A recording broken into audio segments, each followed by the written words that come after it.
नमः। Most welcome in world of physics. आपके अपने YouTube channel United educators app में मेरे प्यारे आपका स्वागत है। चल रही है वही आपकी पुरानी सीरीज जिसका नाम है न्यू सीरीज। पेपर यहीं से रहेगा 2025-2026 सीबीएसई ऑब्लिक यूपी। ठीक है। और ये जो आपके पीवाईक्यू सॉल्व करने का सिलसिला है, जो 2-2.5 घंटे 3 घंटे का जो है वीडियो अपलोड करते थे, वो टाइम मिल नहीं पा रहा है। तो प्रयास ये कर रहे हैं कि 1 आवर का डेली थोड़ा बहुत उसमें डाल दिया जाए, नहीं तो पता चले कि इतनी व्यस्तता में टाइम ही ना मिले, फिर वादा भी ना पूरा हो। तो उसको छोटे छोटे लेक्चर्स में पीवाईक्यू सॉल्व करा दे रहे हैं। आप अपने काम में लगे रहें भाई, वो आपका अपना पुराना काम क्या क्या है वो। हाँ, to motivate your friends and relative for what purpose? Subscribe, share, like, comment और बेल आइकन प्रेस करने के लिए, जिससे अपलोडेड लेक्चर की इंफॉर्मेशन उन तक विद इन टाइम पहुंच सके। तो समय बहुत ज्यादा नहीं लेते हैं आपका, आगे बढ़ते हैं। इलेक्ट्रोमैग्नेटिक इंडक्शन चैप्टर का आज 4th लेक्चर है और ये लास्ट लेक्चर भी होगा इस चैप्टर का। तो जिसमें हम लोग एडी करंट की बात करेंगे। आप कहेंगे सर एडी करंट तो नई वाली बुक पे प्रिंट ही नहीं है, लेकिन आप जब ट्रांसफार्मर पढ़ने लगेंगे तो वहां जो हम बात करेंगे कि एनर्जी लॉस करने के कितने तरह से एनर्जी लॉस हो सकती है ट्रांसफर में, उसमें एक लॉस होगा ड्यू टू एडी करंट भी। एडी करंट जानते ही नहीं रहेंगे तो फिर बात कैसे होगी। ठीक है। और फिर एसी जनरेटर की बात करेंगे यहाँ पे। तो चलें आगे बढ़ते हैं, बात तो हम लोग करते ही रहते हैं, आज फिर कर लेंगे। हाँ, ये सब चीजें हो चुकी हैं। एक थैंक्स हो गया ये, और ये आपका दूसरा थैंक्स भी हो गया। अभी आ गए हम लोग तीसरे पे। म्यूचुअल इंडक्शन की यहाँ बात हो रही है। तो म्यूचुअल इंडक्शन में हमको ये ध्यान देना होगा, वैसे कोएक्सियल का हम लोग सॉल्व किए थे, तो यहाँ एक थोड़ा कुछ ऐड कर दें यहाँ पे थोड़ा सा। अब जैसे यहाँ E1 इज इक्वल टू आया है -M12 di2/dt। ठीक है, di2/dt। अब होगा क्या कि जैसे सपोज करें आप कि इस वाले में देखते हैं, अब इसके कारण इसमें म्यूचुअल इंडक्शन हो रहा है। म्यूचुअल इंडक्शन के कारण यहाँ इंड्यूस्ड ईएमएफ आ रहा है, सर्किट क्लोज होने के कारण इंड्यूस करंट आ रही है। इंड्यूस करंट जब इसमें आएगी तो वो इसमें भी तो करंट की वैल्यू चेंज हो रही होगी, तो इसमें सेल्फ इंडक्शन भी हो जाएगा। मतलब इसके कारण यहाँ म्यूचुअल इंडक्शन होगा, इसके खुद के कारण सेल्फ इंडक्शन भी हो जाएगा, जिसकी बात हम लोग नहीं किए थे। तो वो हम इसमें अब ऐड कर दे रहे हैं, तो ये हो जाएगा M11 di1/dt। ऐसे ही यहां पर जब आप बात करेंगे तो E2 इज इक्वल टू हो जाएगा -M22 di2/dt और -M21 और di1/dt। ये पहले ही लिखा था। ये फार्मूला इसमें मॉडिफाई हो जाएगा। ये आपका एमसीक्यू में निपट सकते हैं, तो कहीं भी निपटे आप तैयार रहें। यहाँ म्यूचुअल तो हम लोग मेंशन किए थे, सॉल्व भी किए थे, लेकिन जिसमें म्यूचुअल इंडक्शन हो रहा होगा उसमें खुद के करंट वेरिएशन भी होने लगा होगा, जिसके कारण उसमें सेल्फ इंडक्शन भी आ गया होगा, तो वो भी यहाँ इंक्लूड हो जाना चाहिए था, तो वो कर दिए। ठीक है, आगे बढ़ते हैं। ये सब तो हो ही गया था, एक थैंक्स फिर से। और यहाँ आपके सामने एक न्यूमेरिकल दिख रहा है, मिल लेते। एग्जाम्पल 6.7 है। एग्जाम्पल जैसा कि जानते हैं साथ साथ सॉल्व करा देते हैं, और उसको सॉल्व कराने का अपना एक रीजन भी है। इसमें एक व्हील विद 10 मेटेलिक स्पोक्स, एक व्हील है जिसमें 10 तीलियां हैं।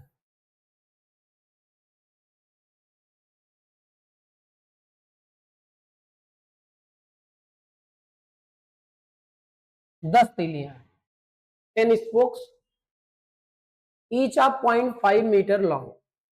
हर तीली कितनी लंबी है? 0.5 मीटर। मतलब ये तीली जो है 0.5 मीटर है, इसी को हम रेडियस भी कह सकते हैं, कहे क्या सकते हैं, हाई है। इसको हम 5 इंटू 10⁻⁻1 मीटर भी लिख सकते हैं, ठीक है। फिर क्या कह रहे हैं, is rotated with the speed of 120 revolution per minute, 120 revolution per minute. इसको हम पर सेकंड में कन्वर्ट कर देंगे जिससे हम फ्रीक्वेंसी लिख सकें, तो मिनट की जगह पे हो जाएगा 60 सेकंड हो जाएगा। तो यहां से आ जाएगा आपका 2 रिवोल्यूशन पर सेकंड, ठीक है। फिर आगे बढ़ते हैं, in a plane normal to the horizontal component of earth magnetic field, earth magnetic field का जो हॉरिजॉन्टल कंपोनेंट है उसके नॉर्मल है इस रिम का प्लेन, इस रिम के प्लेन से 90 डिग्री एंगल बनाएगा क्या, हाँ, अर्थ के मैग्नेटिक फील्ड का हॉरिजॉन्टल कंपोनेंट। अच्छा, अर्थ के मैग्नेटिक फील्ड का हॉरिजॉन्टल कंपोनेंट है कितना, गिवन है 0.4 गॉस, और यहां गिवन है, इससे 1 गॉस की वैल्यू आप लिख देंगे, दैट विल बी 10⁻⁻4 टेस्ला, या 4 इंटू 10⁻⁻5 टेस्ला, ये हो गया। आपको से क्या पूछा जा रहा है, what is the induced EMF between the axle and the rim, axle और रिम के बीच का इंड्यूस्ड ईएमएफ। भाई ये एक्सेल होगा क्योंकि इसी के अबाउट पर रिम रोटेट करने वाली है, तो एक्सेल, और इसका मतलब इस पॉइंट और इस पॉइंट के बीच का इंड्यूस्ड ईएमएफ पूछा जा रहा है, ठीक है। तो आपके पास तो फार्मूला है ही है, सॉल्व कर देते हैं। क्या फार्मूला लग जाएगा, induced EMF is equal to 1/2, हाँ बोलो भाई, B R square omega, omega तो यहाँ गिवन नहीं है, फ्रीक्वेंसी गिवन है, 1/2 बी आर स्क्वायर, ओमेगा कितना हो जाएगा 2 पाई, और न्यू, न्यू कितना है, यही न्यू है, ठीक। अब वैल्यू रख दो, 1/2, बी की वैल्यू है आपकी 4 इंटू 10⁻⁻5,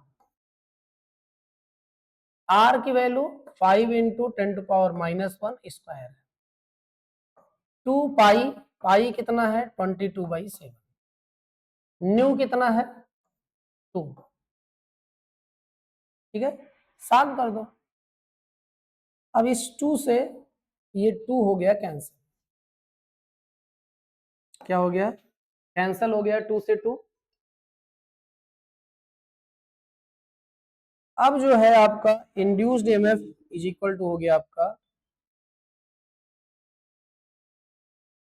ये आपका 4 5 जा क्या हो गया 20, बहुत सही, सुनो कथा, ये 5 का स्क्वायर है, तो 4 इंटू 25, 4 इंटू 25, ठीक है। और यहां से 22 है, और बाई 7,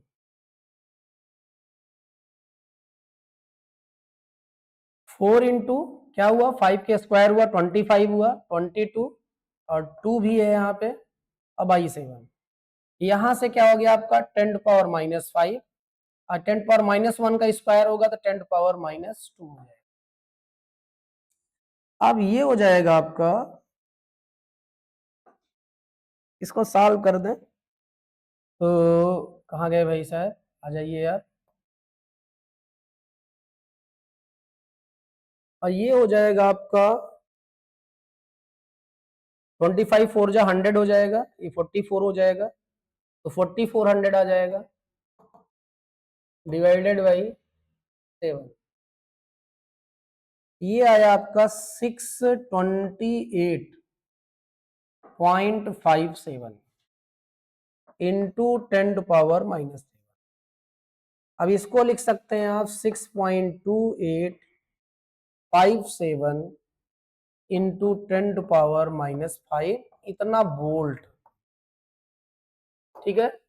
अब आपके मन में आ सकता है कि सर जो है यहाँ तो 10 पोक्स थी, आप एक पोक्स की बात किए हैं, तो मेरे प्यारे जरा ध्यान दें, ये 10 पोक्स जो है एक्सेल और रिम के बीच में सब पैरेलल कनेक्टेड है। कैसे कनेक्टेड है? पैरेलल। आइए, जब पैरेलल कनेक्ट है तो इन पोक्स के एंड्स पर हर जगह पोटेंशियल डिफरेंस क्या होगा? सेम होगा। इसका मतलब यही आंसर मेंटेन रह जाएगा। ठीक है, तो इसलिए यहाँ 10 तीलियों से कोई मतलब नहीं है, रिजल्ट आपका वही रिपीट।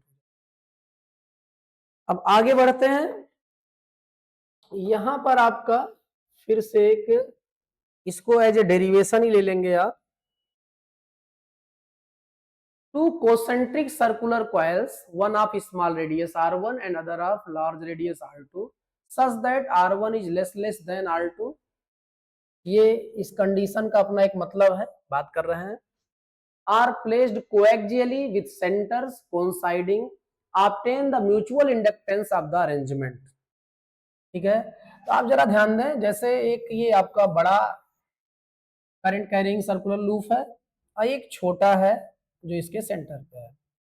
इसकी जो रेडियस है वो है r1, इस वाले की जो रेडियस है वो है r2। कंडीशन दी गई है कि r1 इज लेस। अब इंडक्शन की बात की जा रही है,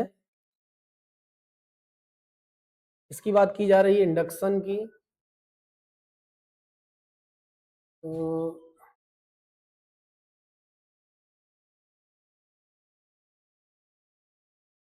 थोड़ा बात कर लें। हेलो, हाँ सर।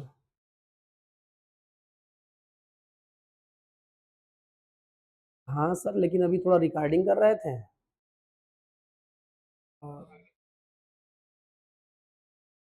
हाँ ठीक है, अभी 12 बजे निकलते हैं।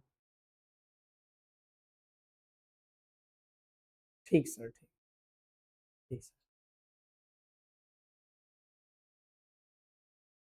वही हमारे साथी हैं सर, फोन कर रहे थे, तो रिसीव करना जरूरी था।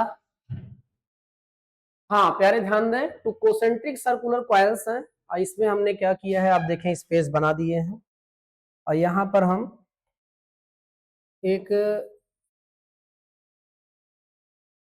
बैटरी कनेक्ट कर दिया और यहाँ करंट चल गई, और इसका नाम R2 इसकी रेडियस है, तो करंट का नाम I2 दे दे रहा है, I2। अब इसमें फ्लक्स आ गया होगा। अब जरा देखें, ये जो फील्ड बना रहा होगा, अब इसमें हमको इस फार्मूले को यूज करना है। इस फार्मूले को B is equal to mu zero I2 upon 2R, ये यूज करना है B2 के प्लेस पे। अब ये जो फार्मूला है, ये करंट कैरिंग सर्कुलर लूप के सेंटर पर मैग्नेटिक फील्ड का फार्मूला है। कहां का है? सेंटर पर। तो इसका मतलब इस फील्ड के कारण जो फ्लक्स बनेगा वो सेंटर पर बनेगा। ठीक, यदि लूप की साइज हम बड़ी ले लेते हैं तो उससे लिंक्ड फ्लक्स निकालना हमारे लिए टफ हो जाएगा, क्योंकि फार्मूला हमारे पास जो है वो करंट कैरिंग सर्कुलर लूप के सेंटर पर मैग्नेटिक फील्ड निकालने का है। तो ये लूप इतना छोटा हो जाए इसको हम पॉइंट मान सके और ये फार्मूला लगा सके, इसीलिए ये कंडीशन दी गई है। ठीक है, इतना तो आप समझ गए होंगे। अब आगे बढ़ते हैं, और मेरे प्यारे जो है देखो, फ्लक्स लेंगे हम 1 में और करंट किसकी 2, उसका कारण है क्योंकि आप जानते हैं इंड्यूस्ड ईएमएफ निकालते समय हम फ्लक्स उसी कॉइल का लेते हैं जिसमें इंड्यूस्ड ईएमएफ आपको निकालना है। तो इंड्यूस्ड ईएमएफ तो इसी में होगा, इसमें तो इंड्यूस्ड होगा नहीं। ठीक है, तो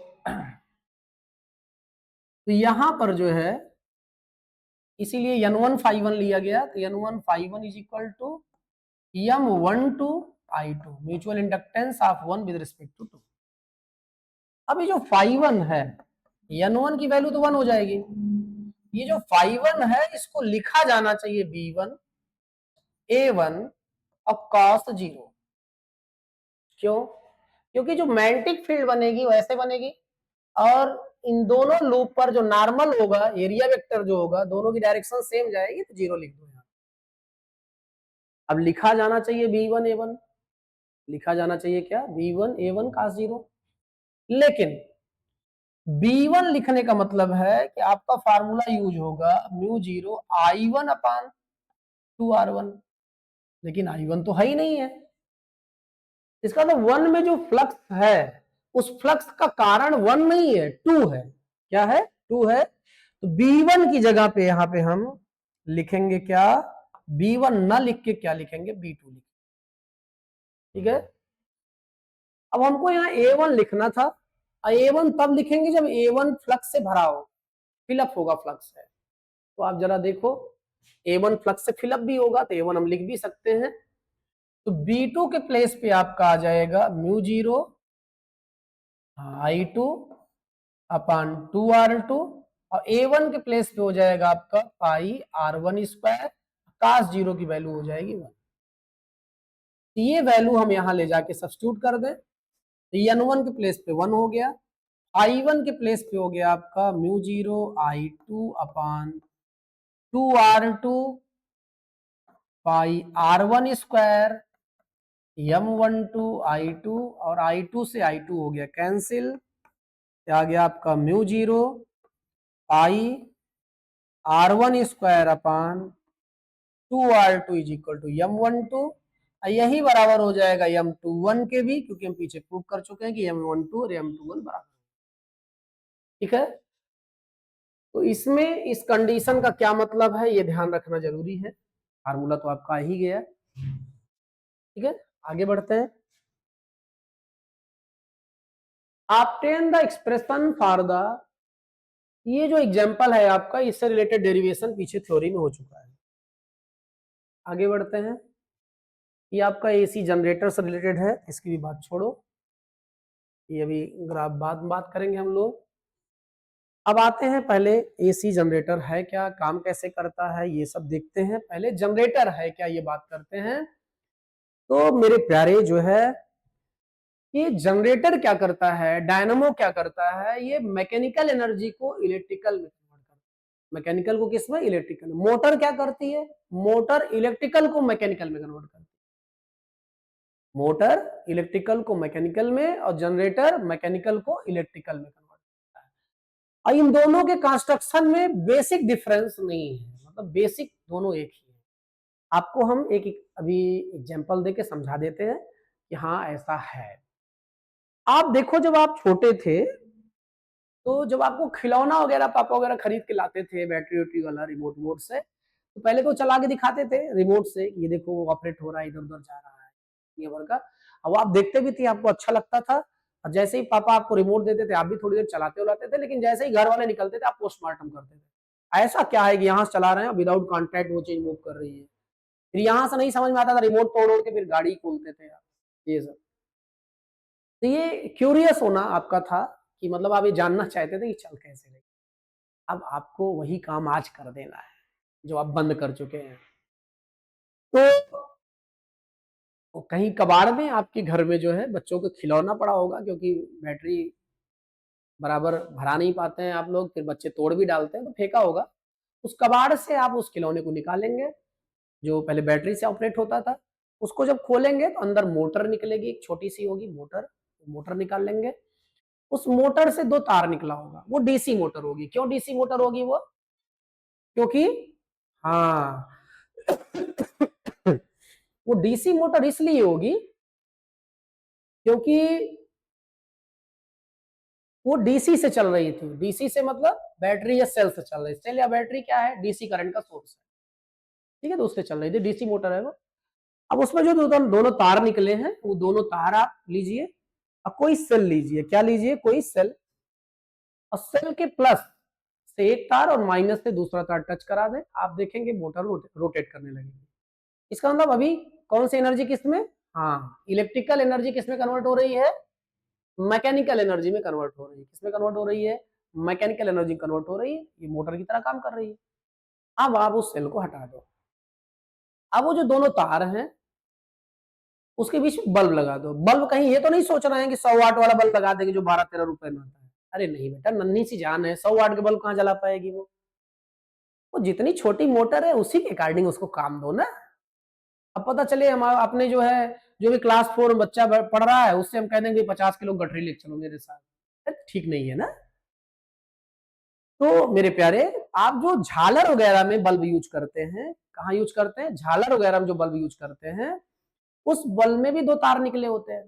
कोई एलईडी जो होती है छोटी छोटी, उसमें भी 2 तार निकले होते हैं। उन दोनों तार में से एक तार इस मोटर से निकले हुए एक तार से कनेक्ट कर दे, दूसरा दूसरे तार से कनेक्ट कर दें। अब आप एक साइकिल के पास जाएं, साइकिल को इस टाइप पे खड़ा कर दें, साइकिल को चलाएं पैडल से, जिससे उसका चक्का रोटेट करने लगे। और जो मोटर है, इसमें एक सिलेंड्रिकल रॉड बाहर निकली हुई है, जिसे एक्सल बोलते हैं। क्या बोलते हैं? एक्सल बोलते हैं। अब वो एक्सल जो है, आप क्या करो, टच करा दो किससे? टायर से।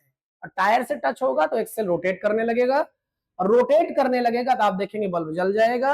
इसका मतलब रोटेशनल एनर्जी या मैकेनिकल एनर्जी किसमें कन्वर्ट हो गई है? इलेक्ट्रिकल एनर्जी में। तो डीसी मोटर और डीसी डायनेमो दोनों का कंस्ट्रक्शन एक जैसा है, आप हमारे ख्याल से समझ गए होंगे। तो आप ऐसे प्रैक्टिस कर लेंगे, देख लेंगे वहां बेसिक डिफरेंस जो है, अभी बेसिक ही आपके सिलेबस में, और बाकी तो अभी मॉडर्न जनरेटर्स आ चुके हैं, डायनेमो आ चुके हैं। ठीक है, यदि आप फिजिक्स से लिंक्ड रहते हैं तो इन फ्यूचर आप उनको स्टडी करने जा रहे हैं। अभी हम वही बात करते हैं जो आपके सिलेबस में है। अब इसमें होता क्या है कंस्ट्रक्शन में? कंस्ट्रक्शन में जो है हम बात कर रहे हैं, यहाँ नॉर्थ और साउथ पोल्स के बीच में जो स्पेस है, मैग्नेट के नॉर्थ और साउथ पोल के बीच में जो स्पेस है, वहां पर आपका रेक्टेंगुलर फ्रेम है, या कोर कह सकते हैं। ये सॉफ्ट आयरन से बना हुआ है। किससे बना हुआ है? सॉफ्ट आयरन से। ठीक है, और जिसका जो है ये एक्सेल है। ये क्या एक्सेल है? और एक्सेल जो है आपका, ये दोनों एंड्स इसके पाइवोटेड हैं। पाइवोटेड मतलब आप जान ही चुके हैं कि रोटेट करेगा, अप डाउन या लेफ्ट राइट नहीं होगा, रोटेट करेगा। ठीक है बाबू। और यहां पर हम क्या करते हैं, इंसुलेटेड कॉपर वायर की वाइंडिंग कर देते हैं, जिसका एक एंड ला के हम यहां छोड़ दे रहे हैं।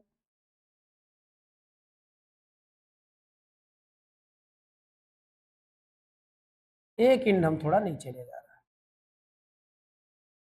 हैं। यहां पर देखें, वैसे तो जो इंसुलेटेड कॉपर वायर है, इस पर जो वाइंड किया गया है, up to required turn wind किया गया है। ठीक है, किस पर? On core of soft, on soft iron core of. तो जिसका एक एंड हम लोग कनेक्ट करने जा रहे हैं, इससे जरा ध्यान देंगे, यहां जो है एक स्लिप रिंग है। क्या है? स्लिप रिंग है, S1, उससे कनेक्ट है ये। और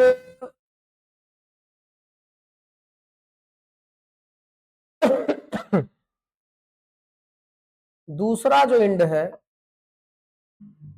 उसको एक दूसरी स्लिप रिंग है S2, उससे कनेक्ट है।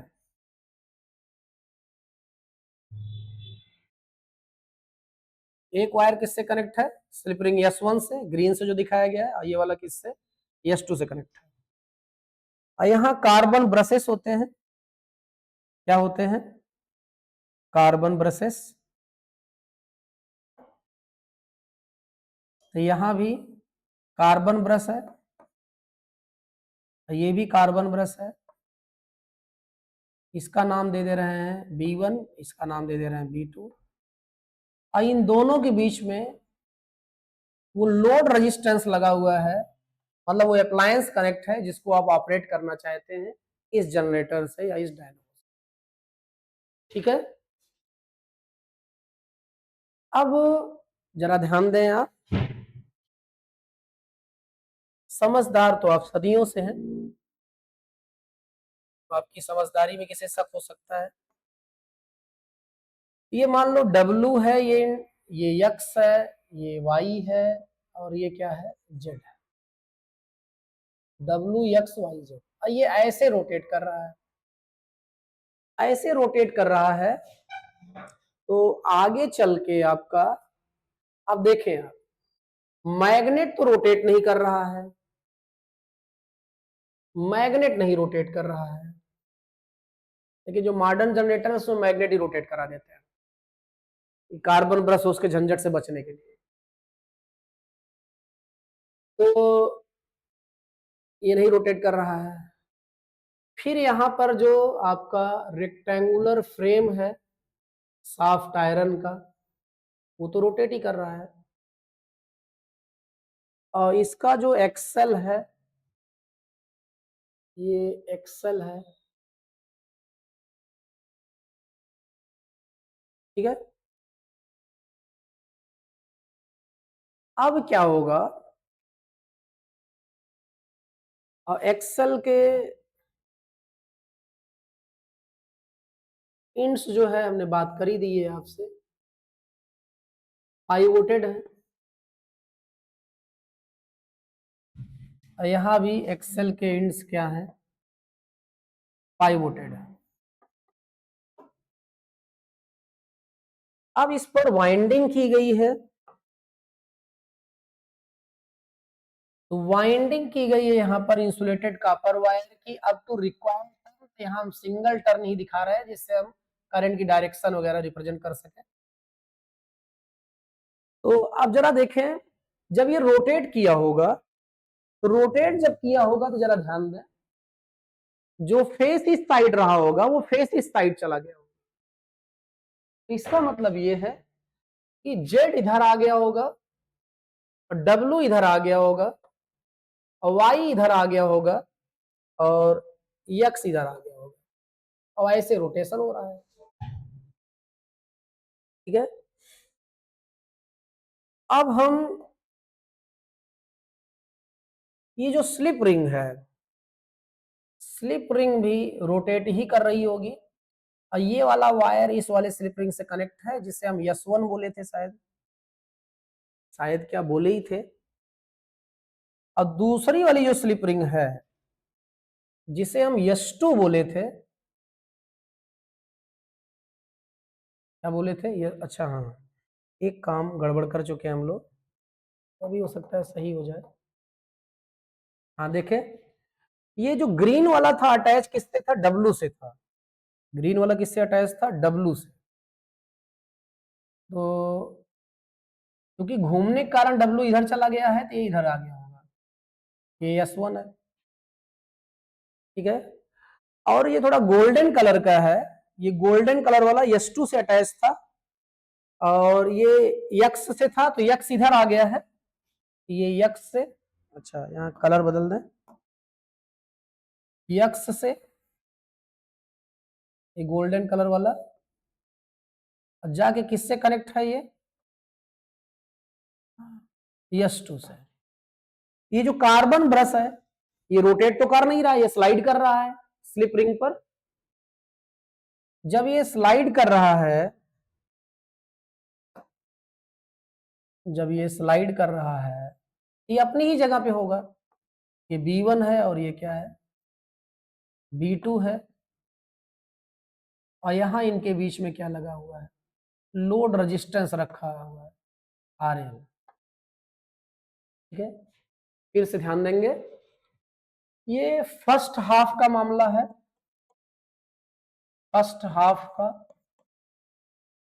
और ये मामला है आपका सेकेंड हाफ का।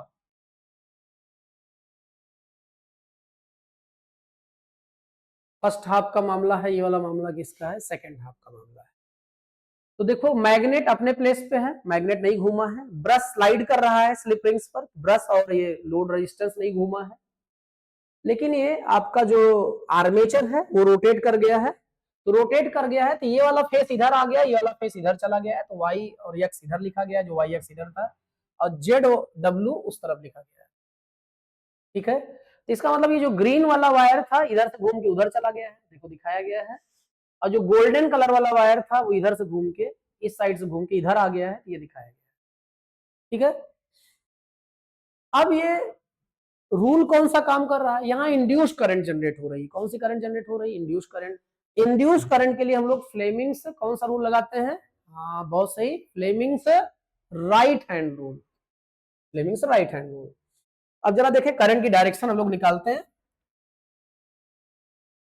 इसकी डायरेक्शन निकालते हैं करंट की।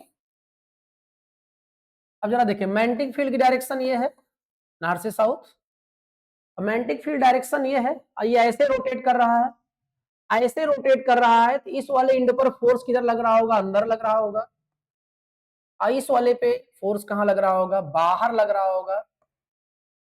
ठीक है, फोर्स यहाँ अंदर लगेगा, यहाँ बाहर, तभी ऐसे रोटेट करेगा ये। और यहां जरा देखें आप, फ्लेमिंग से राइट हैंड रूल लगाएं, ध्यान दीजिएगा, इंड्यूस करंट है, तो मैग्नेटिक फील्ड की डायरेक्शन थंब बताएगा फोर्स की डायरेक्शन, करंट डायरेक्शन ये हो गई, ये हो गई करंट डायरेक्शन। और यहां से देखा जाए तो फोर्स की डायरेक्शन बाहर है, मैग्नेटिक फील्ड इधर, फोर्स की डायरेक्शन बाहर, तो करंट किधर चली गई, इधर चली गई, यहाँ करंट डायरेक्शन ये हो गई। अब करंट यहां से आई, गोल्डन कलर वाले वायर में इंटर की करंट, गोल्डन कलर से कहां चली गई, स्लिप रिंग S2 में। तो देखो जरा, यक्स से करंट चली, कहां से, एक्स से, एक्स से करंट निकली है, जरा ध्यान दो, फिर कहां गई, S2 में गई करंट, S2 से कहां चली गई, B2 में चली गई, B2 से इन एंड का नाम लिख दो कुछ भी, मान लो PQ लिख दिए, तो S2 से B2, B2 से P, और P से लोड रेजिस्टेंस में, लोड रेजिस्टेंस से कहां, Q, Q से फिर कहां आ गई, B1, B1 अटैच था किससे, S1 से, और S1 से W में इंटर कर गई। ठीक है, तो करंट यहां से ऐसे चली, फिर ऐसे, ऐसे होते हुए ऐसे, फिर ग्रीन वाले से ऐसे, फिर ऐसे रोटेट, ये डायरेक्शन आपको दिखा दिया गया। अब चलें यहां देखें पड़ोस में क्या हो रहा है, इधर एक प्रकार से आप कह सकते हैं कि करंट किधर से किधर चल गई है, P से Q करंट चल गई है, करंट P से Q चल गई है। सेकेंड हाफ में देखो क्या हो रहा है, तो फिर से मैग्नेटिक फील्ड इधर है, रोटेशन ऐसे चल रहा है, इस वाले आर्म पर फोर्स इनवर्ड होगा, इस वाले फोर्स आउटवर्ड होगा। फिर से फ्लेमिंग्स राइट हैंड रूल लगाएंगे, तो फिंगर करंट डायरेक्शन में, ये वाली फोर फिंगर, और थंब जो है फोर्स की डायरेक्शन में, और इधर क्या हो जाएगा, करंट हो जाएगा। और फिर ऐसे ही यहां भी आपका करंट इधर हो जाएगी। अब ये करंट यहां से आएगी W से, और W से किस में जाएगी, S1 में, तो W से गई S1 में, तो W से कहां गई, S1 में गई, W से S1 में। अब S1 किससे अटैच था, B1 से, तो S1 से B1 में चली गई, B1 से यहाँ P लिखा गया था, यहाँ Q लिखा गया था, तो B1 से कहां चली गई, Q में चली गई, Q से कहां चली गई, RL में चली गई, RL से कहां चली गई, P में चली गई, P से कहां चली आई, B2 में चली आई।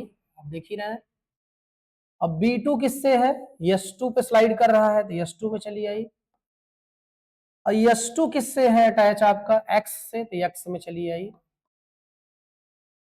लेकिन आप देखो करंट किधर से किधर चल गई है, Q से P चल गई है, तो Q से P चल, इसका मतलब फर्स्ट हाफ में करंट की डायरेक्शन किधर से किधर थी, P से Q थी, और सेकेंड हाफ में करंट डायरेक्शन किधर है, Q से P है। इसका मतलब एक राउंड में क्या होगा, करंट अपने डायरेक्शन को एक बार इन्वर्ट करेगी। कितनी बार, एक बार। अब भारत में जो जनरेटर्स हैं उनकी फ्रीक्वेंसी 50 हर्ट्ज है, तो 50 हर्ट्ज का मतलब है 50 टाइम्स करंट की डायरेक्शन क्या होगी, इन्वर्ट। एक बार Q से P करंट होगी तो एक बार किधर से किधर होगी, P से Q, एक राउंड में। तो 50 राउंड में ये काम 50 बार होगा। ठीक है, तो हमारे ख्याल से इतना आप समझ गए। अब इसमें कंस्ट्रक्शन में क्या लिखा जाएगा, कंस्ट्रक्शन में तो फर्स्ट पॉइंट में यहां रहेगा, in it there are space between, in it there are a space between north and south poles of permanent magnets, or this space is of cylindrical shape, then axle of core of soft iron coincides on axis of this cylindrical space। ठीक है, और यदि cuboid shape में space है तो cuboid के जो cross section है, क्रॉस सेक्शन के डायगोनल जहां इंटरसेक्ट करेंगे उनको ज्वाइन करने वाली लाइन पे ओवरलैप करेगा क्या, आपका axle of soft iron core. ठीक है, तो फर्स्ट पॉइंट में आप लिखेंगे, in it there are a cylindrical space और cuboid shape space between north and south poles of horseshoe magnet. Horseshoe कहेंगे तो सिलेंड्रिकल मैग्नेट भी हो जाएगा। ठीक है, वैसे रहता तो सिलेंड्रिकल मैग्नेट ही है, लेकिन यहाँ आपको समझाने के लिए आपको स्लैब शेप में लिया गया है मैग्नेट को। तो फर्स्ट पॉइंट में आप लिखेंगे, in it there are a space between north and south pole of magnet on cross section of centre of cross section of this space. अब चाहे वो क्यूबाइड शेप का क्रॉस सेक्शन हो, चाहे आपका वो क्यूबाइड शेप का स्पेस हो या सिलेंड्रिकल शेप का स्पेस हो, तो उनके क्रॉस सेक्शन का जो सेंटर होगा उनको ज्वाइन करने वाली लाइन पर ओवरलैप करेगा axle of soft iron core, axle of soft iron core या आर्मेचर। ठीक है, पहले पॉइंट में हो जाएगा। दूसरे पॉइंट में कैसे लिखेंगे, फिर से बोल दे रहे हैं, in it there are a space between north and south poles of permanent magnets, permanent magnets,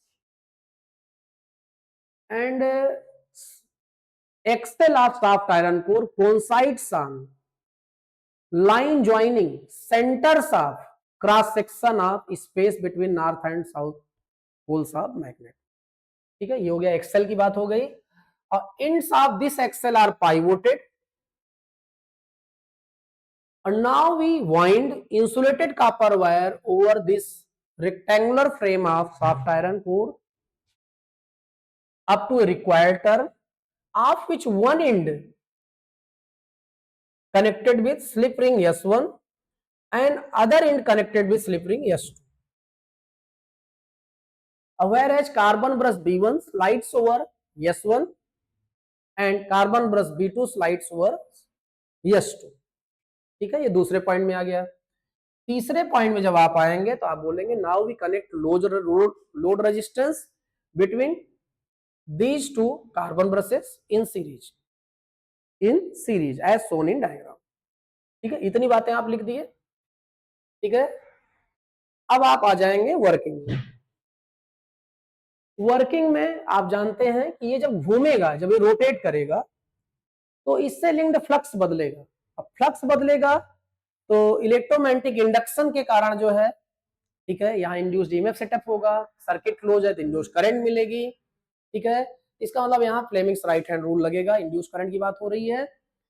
ठीक, तो अब फ्लक्स कैसे बदलेगा जरा ये भी ध्यान दें आप, फ्लक्स कैसे बदलेगा। अब जैसे मान लो कि ये वाली दीवार जो है ये नॉर्थ पोल है, ये वाली दीवार क्या है, साउथ पोल है, तो मैग्नेटिक फील्ड लाइंस किधर से किधर होंगी, नॉर्थ पोल से साउथ। ठीक है, और मैग्नेटिक फील्ड लाइंस ही फ्लक्स है, total number of magnetic field lines passing normal surface known as magnetic flux. तो ये है। अब मैग्नेटिक फील्ड लाइंस का थोड़ा फीलिंग लाना है आपको कि कैसी होंगी, तो आप समझ लो कमरे में कंप्लीट डार्क है, खूब अंधेरा, इतना अंधेरा है कि आपको अपने हाथ नहीं दिख रहा है। ठीक है। अब बाहर मई जून का दोपहर है बाहर, और इस वाली दीवार पर, नॉर्थ पोल वाली दीवार पर छोटे छोटे फाइन स्लिट्स हैं, उससे अंदर लाइट रेज आ रही होंगी। वही लाइट रेज ही आप समझ लो क्या है, लाइट फ्लक्स है, उसी को आप क्या मान लो, मैग्नेटिक फ्लक्स है। ठीक है। अब जब ये आर्मेचर उसमें रोटेट करेगा तो कभी इस पर लाइट ज्यादा पड़ेगी, कभी लाइट कम पड़ेगी, फिर लाइट और कम पड़ेगी, फिर लाइट इस पर बढ़ना शुरू हो जाएगी, फिर कम होना शुरू हो जाएगी। इसका मतलब जब ये रोटेट करेगा तो इस पर पड़ने वाली लाइट कम ज्यादा होगी, इसका मतलब मैग्नेटिक फील्ड लाइंस इससे जो लिंक्ड होगी वो कम ज्यादा होंगी, इसका मतलब मैग्नेटिक फ्लक्स का वेरिएशन होगा। मैग्नेटिक फ्लक्स का वेरिएशन होगा तो फैराडे भाई साहब कहते हैं कि इंड्यूस्ड ईएमएफ सेटअप होगा, सर्किट क्लोज है, इंड्यूस्ड करंट मिलेगी। ठीक है। तो according Fleming's right hand rule आपने देखा कि करंट की डायरेक्शन यहां भी बताई गई आपको। तो जब आप वर्किंग, ये तो कंस्ट्रक्शन की बात होगी, कंस्ट्रक्शन की बात होगी ये। और वर्किंग में जब आप आएंगे तो वर्किंग में आप पहले पॉइंट में लिख देंगे, if this armature rotates between north and south poles of horseshoe magnet, या between north and south poles of magnet, then flux linked with it changes continuously with time. According Faraday's law of electromagnetic induction, there will be induced EMF, and if circuit is closed, then there will be induced current, of which direction can be confirmed by Fleming's right hand rule. For first half, direction of induced current in load resistance will be P to Q, and in second half it will be Q to P. That means in one round there will be 2 times change in direction of current. और 50 hertz frequency होती है भारत में जो generators हैं, इसका मतलब 100 times ये changes होगा करंट की डायरेक्शन का। ठीक है। तो यहाँ ये बताई गया था, ये डायरेक्शन कैसे लिखी गई वहां देख लेंगे। ठीक। तो ये सेकंड में आप ये सब बातें करके डायरेक्शन की बात कर देंगे, फिर थर्ड में कंक्लूड कर देंगे कि फर्स्ट हाफ में डायरेक्शन करंट की किधर है, पी से क्यू है, दूसरे में क्या है, क्यू से पी है। यहाँ मैग्नीट्यूड ऑफ करंट भी कंटिन्यूसली क्या होगा, चेंज होगा अकॉर्डिंग साइन फंक्शन, और उसकी जो डायरेक्शन है वो पीरियडिकली इन्वर्ट होगी।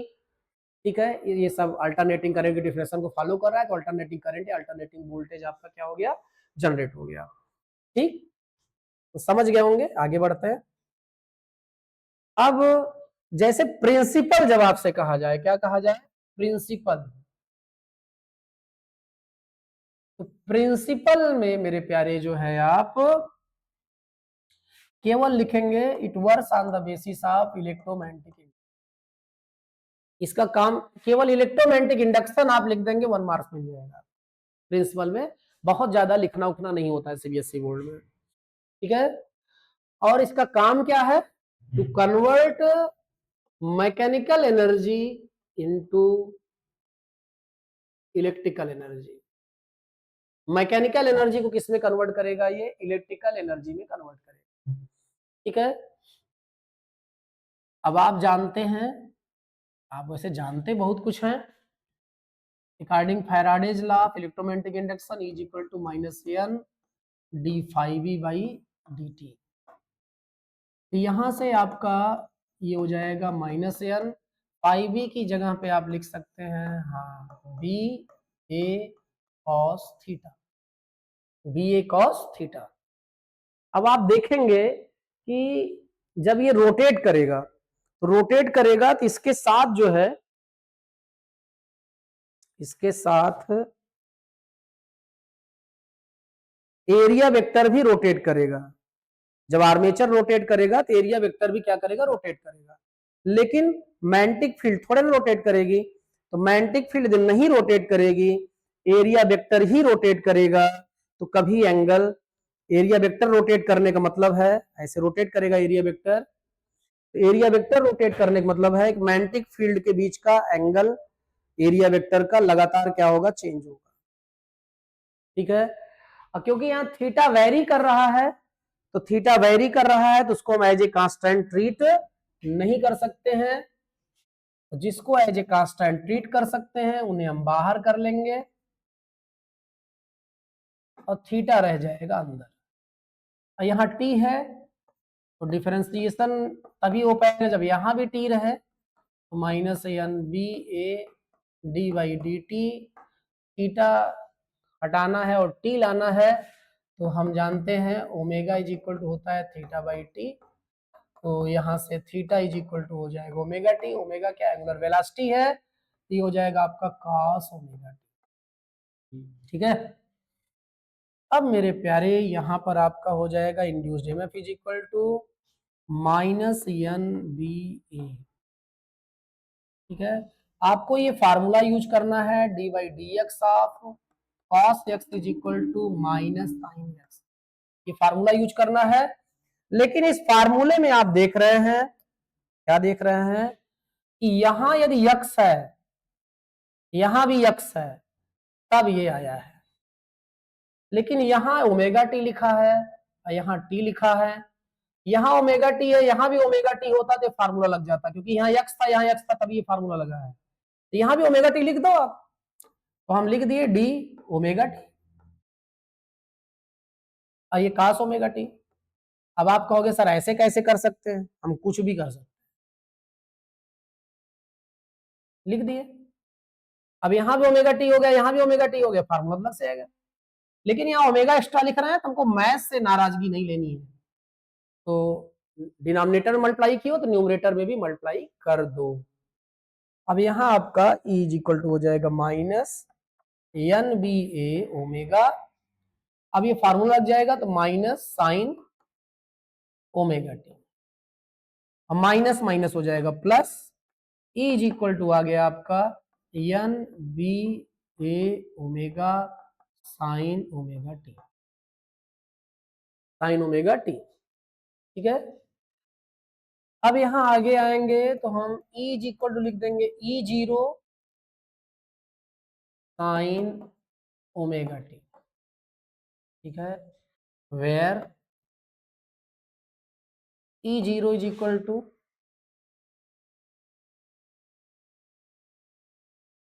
एम्पलीट्यूड, ईएमएफ है तो एम्पलीट्यूड ऑफ ईएमएफ, और करंट है तो एम्पलीट्यूड ऑफ करंट, या इसी को हम बोलते हैं पीक वैल्यू,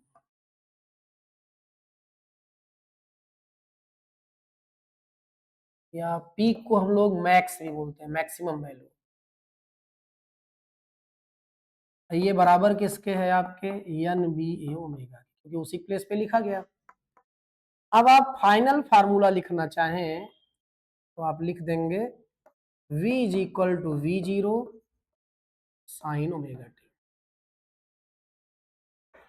ओम सला लगाएं तो V के प्लेस पे आई आर आ जाएगा, V जीरो के प्लेस पे आई जीरो आर आ जाएगा, ये हो जाएगा आपका साइन ओमेगा टी,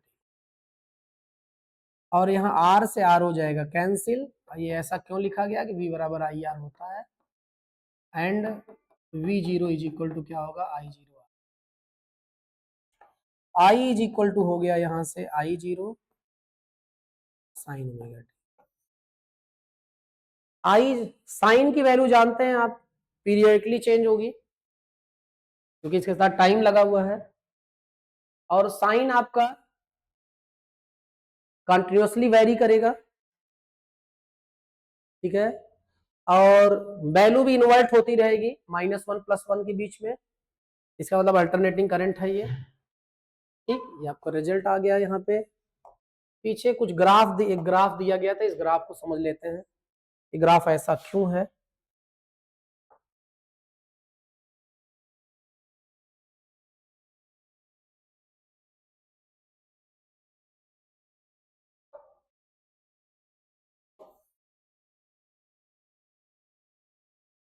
एनसीईआरटी का ग्राफ है ये, इंड्यूस ईएमएफ की वैल्यू दी गई है E is equal to e zero sine omega t है, और ओमेगा टी एक्चुअली आया था थीटा की जगह पे, इसको हम साइन थीटा लिख सकते हैं। क्या लिख सकते हैं, साइन थीटा। क्यों लिख सकते हैं, क्योंकि omega is equal theta by t था, तो theta is equal to omega t हो जाएगा। अब जरा देखो, यहाँ एरिया वेक्टर और मैग्नेटिक फील्ड के बीच का एंगल क्या था, जीरो था, एंगल जीरो है तो यहाँ जीरो वैल्यू डालो, साइन जीरो वैल्यू जीरो होती है तो ये आ जाएगा आपका यहाँ एंगल एरिया वेक्टर और मैग्नेटिक फील्ड के बीच का जो एंगल है वो 90 हो गया है। 90 हो गया तो यहाँ वैल्यू आप 90 डालो, साइन 90 की वैल्यू 1 होती है तो ये आ जाएगा, पीक वैल्यू आ जाएगी। अब यहाँ पर 180 हो गया एंगल, मतलब मैग्नेटिक फील्ड इधर है, एरिया वेक्टर इधर चला गया, एंगल दोनों के बीच में 180 हो गया। साइन 180 की वैल्यू 0 होती है तो यहाँ 0 मिल गया आपको। यहाँ 270 हो गया, तो 270 जब हो जाएगा, भाई एरिया वेक्टर इधर चला आया, मैग्नेटिक फील्ड इधर है, एंटी क्लॉकवाइज एंगल मेजर करते हैं तो ये हो जाएगा 270 हो गया, यहाँ 180 हो गया था, यहाँ 90 हो गया था, यहाँ 0 हो गया था। साइन 270 की वैल्यू होती है -1, -1 तो फिर यहाँ चली जाएगी वैल्यू। अब फिर वापस यहीं चले आए तो एरिया वेक्टर और मैग्नेटिक फील्ड दोनों की डायरेक्शन फिर से सेम हो गई। सेम का मतलब पूरा पूरा 360 चल गए हैं, साइन 360 की वैल्यू 0 होती है तो ये आ गया। आप देख रहे हैं तो यहाँ एक ग्राफ आपको मिल गया है। ठीक, इसका मतलब जो ईएमएफ की वैल्यू है कंटिन्यूअसली वेरी कर रही है विद टाइम, और जितना वैल्यू प्लस में जा रही है उतनी ही कहाँ जा रही है, माइनस में जा रही है, उतनी ही कहाँ जा रही है, माइनस में जा रही है। ठीक है, इसका मतलब ये प्लस में करंट है, फिर माइनस में, इसका मतलब करंट की डायरेक्शन क्या हो रही है, इन्वर्ट भी हो रही है। तो हमारे ख्याल से ये समझ गए होंगे आप। ठीक है, आगे बढ़ते हैं। एडी करंट, कौन सी करंट, एडी करंट, बस ये लास्ट टॉपिक रहेगा, एडी करंट। अब एडी करंट है क्या, किसी मेटेलिक ब्लॉक, देखो एडी करंट इंड्यूस करंट ही है, ठीक है, किसी मेटेलिक ब्लॉक से लिंक्ड फ्लक्स में वेरिएशन, तो उस वेरिएशन को अपोज करने के लिए इंड्यूस करंट प्रोड्यूस हो जाती है, जो सर्कुलर रोटेट करती है। जैसे पानी में भंवर बन जाती है, पानी को तेज से बह रहा हो तो वहां भंवर बन जाती है, और एडी करंट का नाम भी है भंवर धारा, करंट को धारा कहते हैं, एडी को भंवर कहते हैं। तो भंवर धारा, तो ऐसे घूमने लगती करंट, इसलिए इसका नाम भंवर धारा या एडी करंट है। ठीक है, अब आप ऐसे समझें कि जैसे ये कोई सपोर्ट है, रिजिड सपोर्ट, जहां से कोई एक मेटेलिक ब्लॉक है, सस्पेंडेड है, और यहां पर जो है मैग्नेटिक फील्ड है इनवर्ड डायरेक्शन में।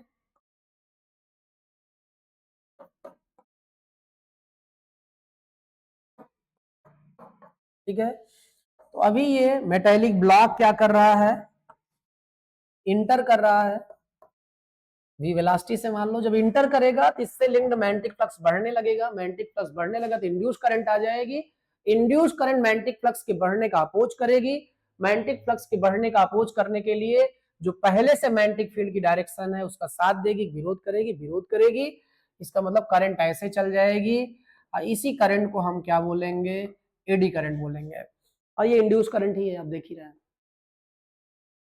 और ऐसे ही जब आपका ये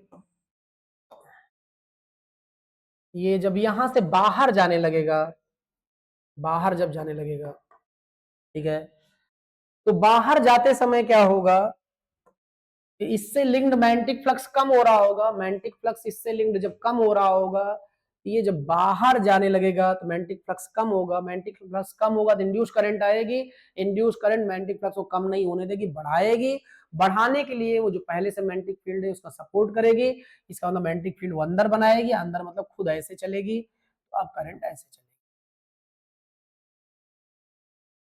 ठीक है, तो एडी करंट क्या है, इंड्यूस करंट ही है। तो आप क्या बोलेंगे, जब किसी मेटेलिक ब्लॉक से लिंक्ड मैग्नेटिक फ्लक्स में विद टाइम वेरिएशन होता है तो उसमें जो इंड्यूस करंट जनरेट होती है उस मैग्नेटिक फ्लक्स के वेरिएशन का अपोज करने के लिए उसी को हम एडी करंट कहते हैं।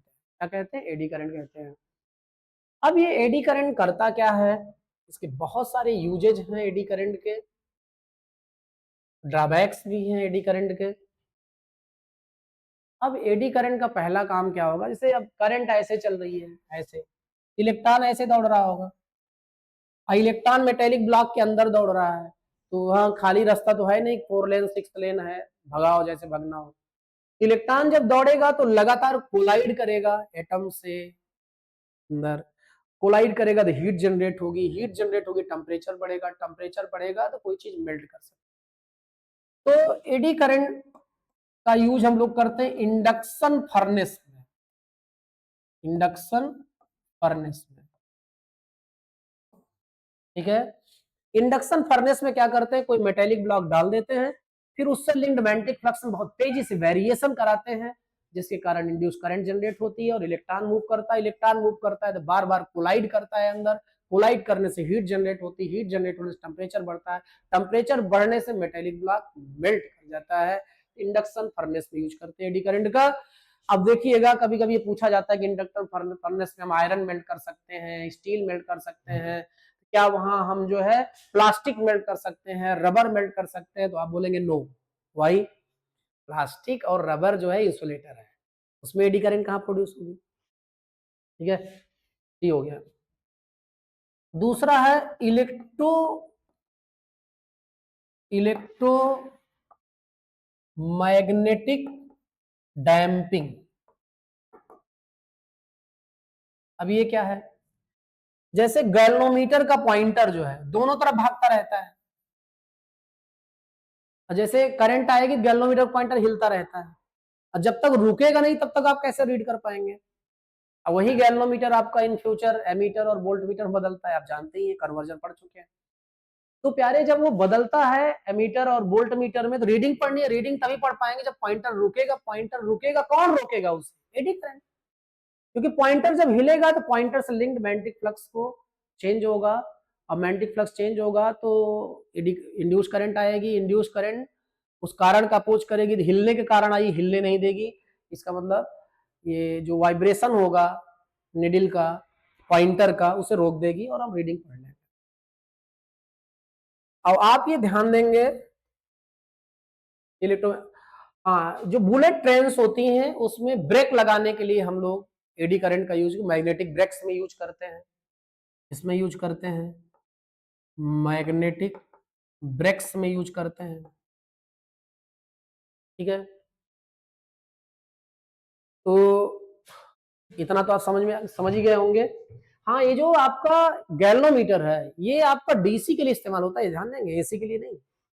भारत में जो इलेक्ट्रिसिटी यूज हो रही है उसका कितना है, हाँ 50 हर्ट्ज फ्रीक्वेंसी है। और कितने वोल्टेज पर इलेक्ट्रिसिटी जनरेट करती है? 440 वोल्ट। गाना सुने होगे ना, लगे 440 वोल्ट छूने से तेरे, इस पिक्चर का गाना था, दबंग, दंगल, सुल्तान। अच्छा, सुल्तान पिक्चर का था, बहुत सही। तो लगे 440 वोल्ट छूने से तेरे। आप ये सुने होंगे कि अभी जो खबर देने जा रहा है तुमको 440 वोल्ट का झटका लगेगा, तो आपके मन में आता है 220 वोल्ट सप्लाई आती है, 440 वोल्ट झटका। जो भारत के डायनेमो है, जनरेटर से 440 वोल्ट पर इलेक्ट्रिसिटी जनरेट करते हैं, और उनकी फ्रीक्वेंसी क्या होती है? 50 हर्ट्ज होती है। भारत में जो जनरेटर यूज होते हैं वो 3 फेज जनरेटर यूज होते हैं। 3 फेज जनरेटर यूज होने का मतलब है कि यहाँ पर ये जो एक्सेल है इस पर कार्बन और स्लिप रिंग्स के 3 सेटअप होंगे। कितने सेटअप होंगे? और एक ही एक्सेल पर यहाँ पर 3 रेक्टेंगुलर फ्रेम होंगी जो कि आपस में बराबर एंगल बना रही होंगी, ठीक, जो कि हमने कहा जो खिलौने से मोटर निकालेंगे उसमें दिख जाएगा आपको। तो एक से एक फेज, 3 से 3 फेज, 3 फेज जनरेटर हो जाएगा आपका जी। हर्ज और 440 वोल्ट पर आजकल 500 मेगावाट तक के जनरेटर्स अवेलेबल हैं भारत में, तो 500 मेगावाट बिजली प्रोड्यूस कर सकता है एक ही जनरेटर, ठीक है, इतना समझ गए होंगे। हाँ, इसके नुकसान भी है, इसके एडी करंट के,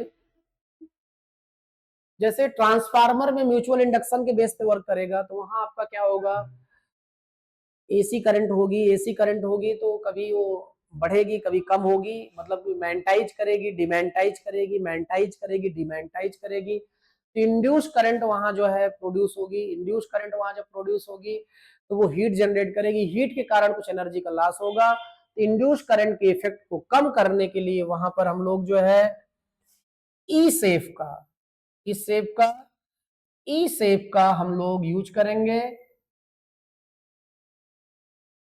कोर ऑफ ट्रांसफार्मर, ठीक है, जिससे जब इसमें इंड्यूस करंट प्रोड्यूस हो, इंड्यूस करंट जो प्रोड्यूस हो वो, कलर बदल दे रहे हैं, इंड्यूस करंट जो प्रोड्यूस हो वो यदि लूप बनाए भी, एक ही लूप पे सब दिखा दे रहे हैं, बाकी बुक्स में अलग अलग लूप बनाए रहते हैं, तो आप घबराएंगे नहीं। ठीक है, तो ये ऐसे करंट, चलिए ऐसे इंड्यूस करंट। अब जरा देखें यहाँ पे, ये वाला जो है यहाँ पर जो लूप बन रहा है, ये मैग्नेटिक फील्ड किधर बना रहा है? बाहर। मैग्नेटिक फील्ड किधर बना रहा है? बाहर बना रहा है, आउटवर्ड डायरेक्शन। और यहां जो मैग्नेटिक फील्ड बन रही है वो किधर बन रही है? इनवर्ड बन रही है। ऐसे ही यहां आउटवर्ड और यहां इनवर्ड और यहां आउटवर्ड। तो आप समझ रहे होंगे कि इंड्यूस करंट खुद के इफेक्ट को ही क्या करे, कैंसिल कर देगी। Inward inward outward, outward inward outward. ठीक है, तो इंड्यूस करंट के कारण जो चेंज हो रहा है वो थोड़ा मिनिमाइज हो जाएगा, तो एनर्जी लॉस भी क्या होगा? मिनिमाइज हो जाएगा। और एनर्जी लॉस एकदम जीरो तो नहीं कर सकते हैं, तो हमारे ख्याल से कंप्लीट हुआ मामला। आगे बढ़ते हैं। तो मेरे प्यारे अब आगे क्या? आगे कुछ नहीं, लेकिन एक न्यूमेरिकल है, वो भी सॉल्व कर ले। हाँ पीछे था, आ जाए भाई साहब। कमला, pedals stationary bicycle, the pedals of the bicycle are attached to a 100 turn coil, 100 turn coil। और 100 टर्न कॉयल है, n बराबर 100 है। एरिया, एरिया है 0.10 मीटर स्क्वायर, या इसको हम 10 to power -1, 10 to power 1 into 10 to power -1 metre square कह सकते हैं। The coil rotates at half of a revolution per second, half revolution per second, half revolution per second। Frequency दी गई है, ओमेगा इज इक्वल टू हो जाएगा आपका 2 पाई N, और 2 पाई की वैल्यू 22/7, और ये हाफ आई है, 2 से 2 हो जाएगा कैंसिल, तो आ जाएगा आपका 22/7 रेडियन पर सेकेंड। ओमेगा हो गया, एन हो गया, ए हो गया, ओमेगा हो गया। मैग्नेटिक फील्ड कितनी है? 0.01 टेस्ला, या 1 into 10 to power -2 tesla magnetic field है, perpendicular to axis of rotation. What is the maximum voltage generated in the coil? तो मैक्सिमम वोल्टेज के लिए अभी अभी हम लोग फार्मूला निकाल ही चुके थे, एन बी ए ओमेगा था वो। एन की वैल्यू यहाँ 100 है, बी की वैल्यू है, एन की वैल्यू 100 है, रख दिए। बी की वैल्यू 10 टू पावर -2 है, और ए की वैल्यू यहाँ पर 10 टू पावर -1 है, और ओमेगा की वैल्यू है 22/7। ठीक है, ये दोनों कैंसिल हो जाएंगे, और ये हो जाएगा आपका 22/7 इंटू 10 टू पावर -1, 3.14। 22/7 की वैल्यू हो जाएगी, इंटू 10 टू पावर -1 हाई है, या 0.314 इतना वोल्ट, ये ईएमएफ जनरेट हो जाएगा। ठीक है, तो कम से कम लाइट वेट जल जाएगी, कोई एलईडी जैसा। यहीं पर रोटेशन और ज्यादा हो तो और बढ़ जाएगा मामला। तो आगे बढ़ते हैं, और ये वो क्षण है जब हम आपसे धन्यवाद बोलते हैं, क्योंकि आजकल के बच्चे पढ़ाई करें बड़ी बात है। इस बात के लिए धन्यवाद, इतनी देर तक आप आनंद सिंह को झेले। ठीक है, तो थैंक्स प्यारे। Arise awake and stop not until the goal is achieve. यदि आपको सोना भी है प्यारे, तो बाउंड्री लाइन पार करने के बाद, जिससे आपका कोई कुछ बिगाड़ ना सके।